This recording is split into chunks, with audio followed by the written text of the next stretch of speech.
میں آپ کو خود اپنا تجربہ بتاتا ہوں کہ سن 1978 میں، یعنی آج سے تقریباً 38 سال پہلے مجھے سب سے پہلے امریکہ جانے کا اتفاق ہوا۔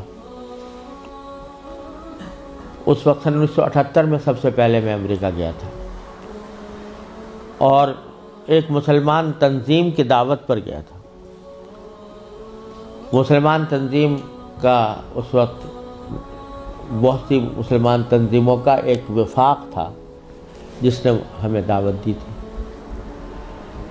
تو جب میں اس تنظیم میں پہنچا اور اس کا سالانہ کنونشن تھا، اس میں حاضری ہوئی، تو سب سے پہلے تو میں یہ دیکھ کر حیران رہ گیا کہ جب شام کو دعوت کا اہتمام کیا گیا تو اس میں کہیں دور دور حاضرین کے اندر اسلام اور دین کا کوئی شائبہ نظر نہیں آتا تھا۔ خواتین اور نوجوان لڑکیاں وہ مردوں کے ساتھ اور نیم برہنہ لباس میں بیٹھی ہوئی تھی، اور پھر اعلان یہ کیا گیا کہ اگر کسی کو حلال کو کھانا کھانا ہو تو مچھلی استعمال کریں، جس کا مطلب یہ تھا کہ کھانے میں حلال کا بھی کوئی فکر نہیں تھی۔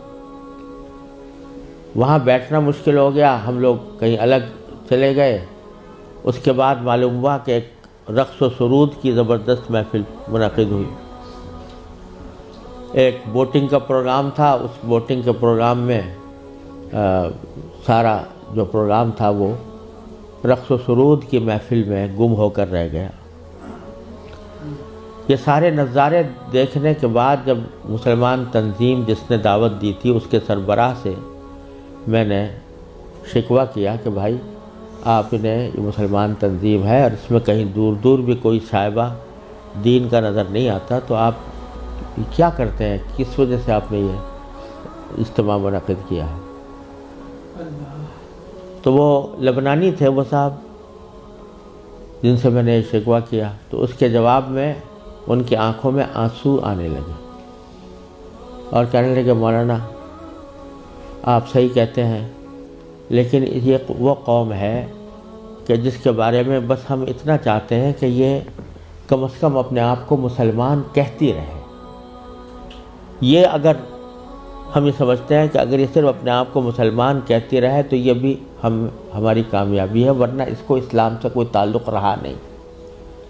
ان کے آباء و اجداد کھانے پینے کی تلاش میں، تجارت اور معیشت کی تلاش میں یہاں آئے تھے، ان کو اپنے بچوں کی تعلیم و تربیت کی کوئی فکر نہیں تھی۔ یہ اسی ماحول کے اندر پلے بڑے ہیں، اور اس کے نتیجے میں ان کو دور دور بھی کہیں ان کے اندر کوئی شائبہ دین کا نظر نہیں آتا۔ ہمارا کام صرف یہ ہے کہ ان کو اس بات پر جمع کر لیں کہ بھئی تم مسلمان ہو، اپنے آپ کو مسلمان کہتے رہو، ورنہ اسلام کی کوئی چیز ان کے اندر باقی نہیں رہی۔ یہ منظر میں نے سن 1978 میں اپنی آنکھوں سے دیکھا، اور یہ عبرت ہوئی کہ اگر مسلمانوں نے اپنے بچوں کو، اپنی نسلوں کو صحیح تعلیم و تربیت دینے کی طرف توجہ نہ دی تو اللہ بچائے یہ اس بات کی کا اندیشہ ہے کہ اللہ بچائے جو آنے والی نسلیں ہیں وہ اللہ بچائے مرتد نہ ہو جائیں۔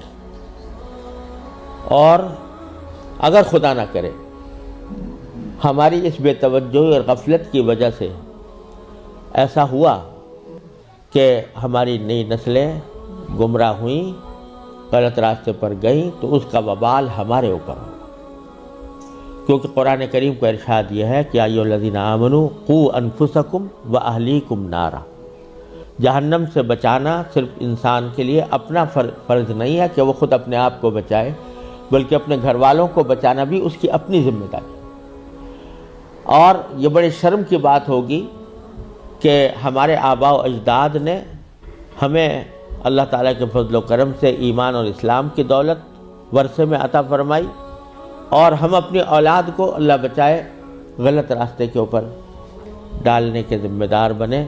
اس سے زیادہ شرم کی، اس سے زیادہ نقصان کی کوئی اور بات نہیں ہو سکتی. لہٰذا یہ مسئلہ جس اہمیت کے ساتھ توجہ کا محتاج ہے، اللہ تعالیٰ کا بڑا فضل و کرم ہے. اب حالات میں تبدیلی آ رہی ہے، خاص طور سے انگلینڈ میں اور امریکہ میں بھی اب بہت مسلمانوں کو اس طرف توجہ ہوئی ہے، ادارے قائم ہو رہے ہیں.